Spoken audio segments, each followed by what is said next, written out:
Hello, everybody, and welcome to the Folligenz YouTube channel. Currently, we're in the Discord server for Folligenz.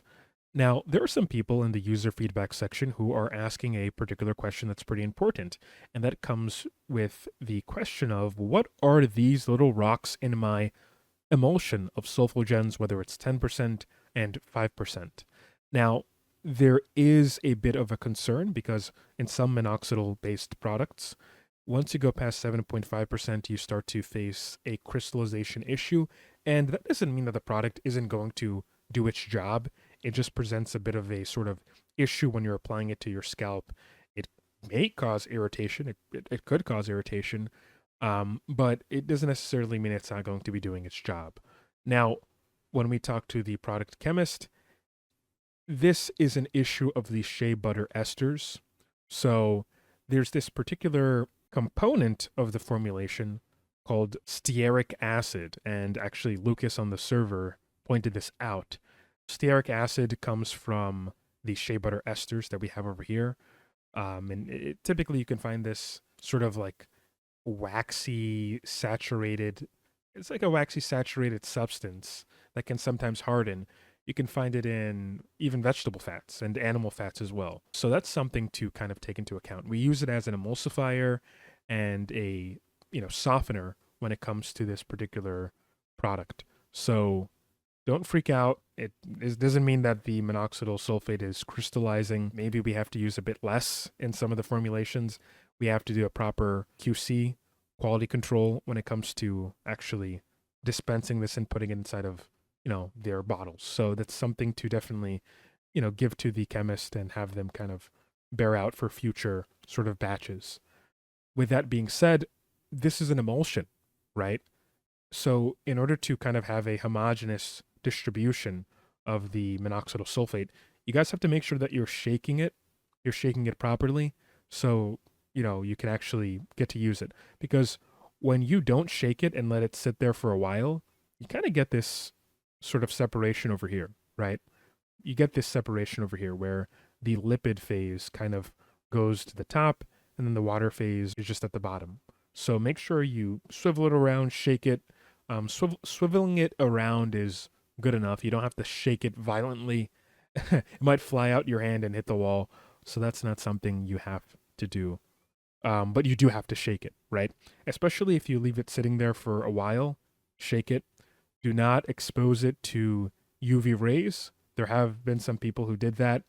I can't make any sort of, assurances for you if you've left it in front of the direct sunlight, and let's say on your windowsill for a significant amount of time.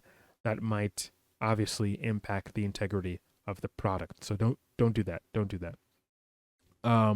There's also another issue with some of the bottles. So let's scroll all the way up over here. Some of the bottles have a very small opening, and because of that small opening, it's messing with the flow of the emulsion after you shake it.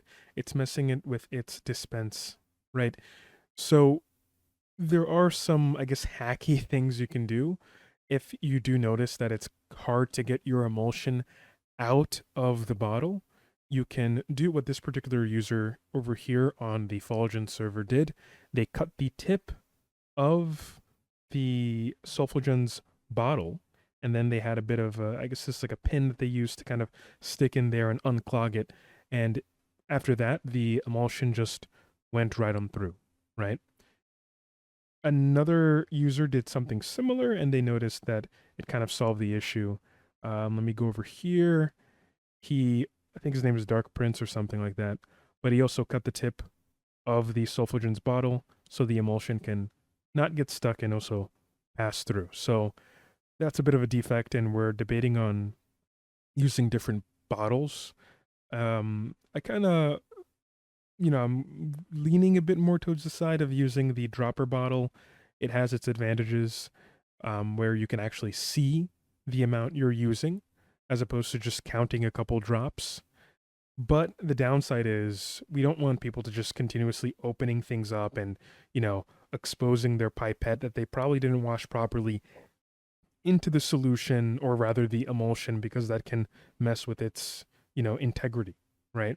So it's usually better to just have it in this sort of applicator as you can see over here. And we might be going with the bottle, a new bottle, as you can see, the one on the right. We might be going with something like this. Maybe I'll do a vote.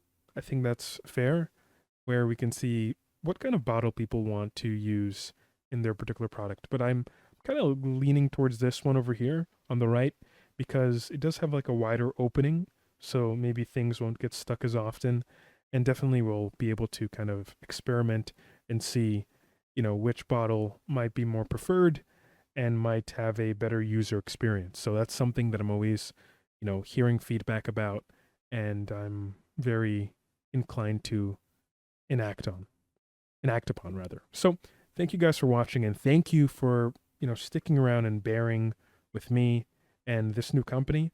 And we're going to try to make things better and try to improve on the formulation in future batches. So thank you guys. And, I mean this from the bottom of my heart. Thank you so much. So, yep, see you in the next video. Bye, guys.